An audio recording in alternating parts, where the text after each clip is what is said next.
Halo adik-adik, perkenalkan nama saya Ayuani Citra Dewi Komari. Saya biasa dipanggil dengan Ayu.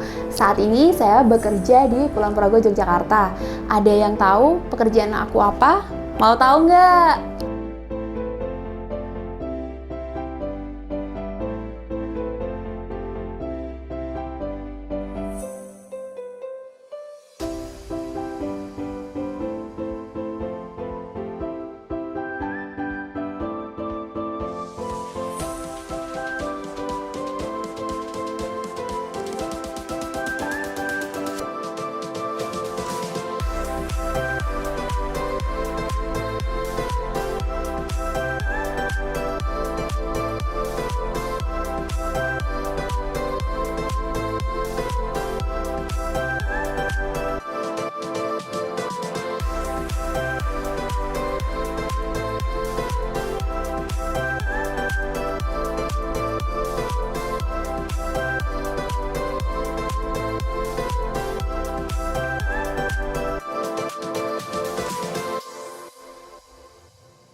Nah, kalau kakak memakai baju seperti ini, dengan peralatan seperti ini, dan berada di ruangan ini, kira-kira apa sih pekerjaan kakak?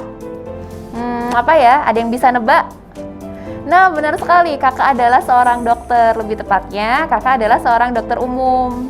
Jadi, seorang dokter itu pekerjaannya tidak hanya mengobati orang yang sakit saja, tapi seorang dokter juga harus bisa mengajak masyarakat untuk hidup bersih dan sehat. Misalnya dengan berolahraga, kemudian makan makanan bergizi, rajin mencuci tangan, dan mengajak masyarakat untuk menggunakan masker di situasi seperti ini.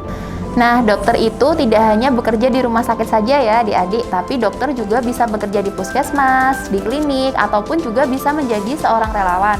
Misalnya dulu kakak pernah menjadi relawan di Gempa Lombok tahun kemarin. Nah, ketika kakak menjadi relawan di Gempa Lombok, kakak tidak bekerja sendiri, kakak tapi bekerja dengan perawat, kemudian sopir ambulan, kemudian juga petugas-petugas lain yang berada untuk membantu para korban di Gempa Lombok. Di rumah sakit, kakak tidak bekerja sendiri, tapi kakak juga bekerja dengan perawat, kemudian petugas laborat, petugas farmasi, dan juga petugas radiologi. Juga ada bidan di rumah sakit, jadi kakak tidak bekerja sendiri. Seorang dokter itu tidak bisa bekerja sendiri. Seorang dokter itu memiliki banyak teman, sama seperti kalian.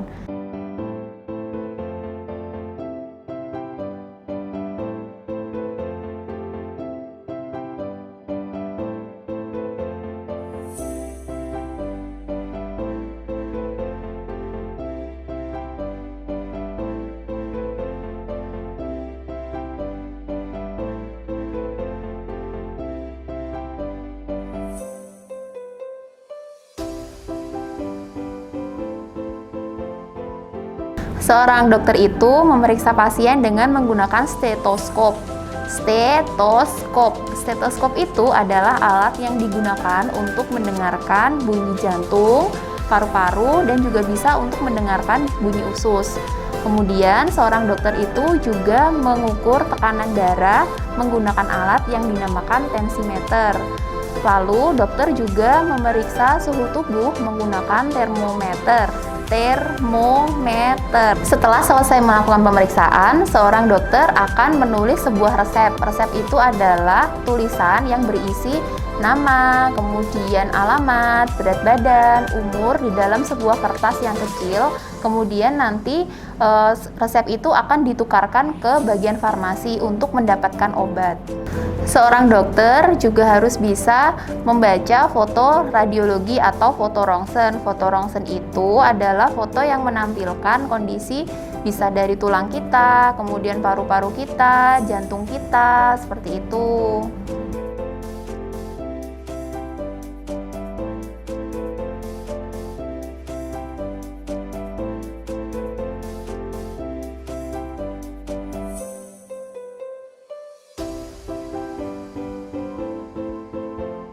Jadi sebenarnya tugas dokter itu banyak sekali, tidak hanya menyuntik saja ya teman-teman. Jadi jangan takut buat ke dokter. Kalau misalnya sakit, kalian harus berobat ke dokter yang terdekat.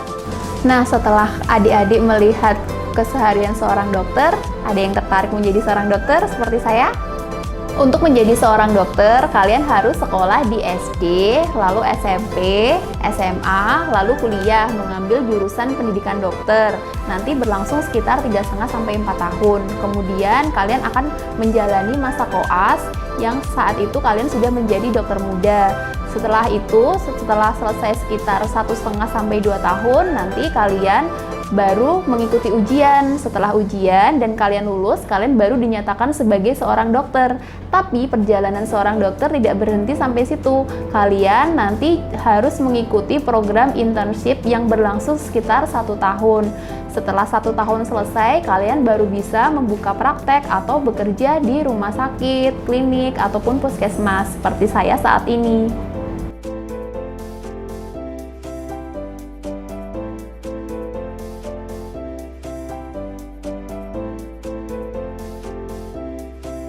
Di tengah pandemi COVID-19 ini, pesan kakak, kalian jangan lupa untuk selalu mencuci tangan kalian menggunakan air mengalir dan sabun.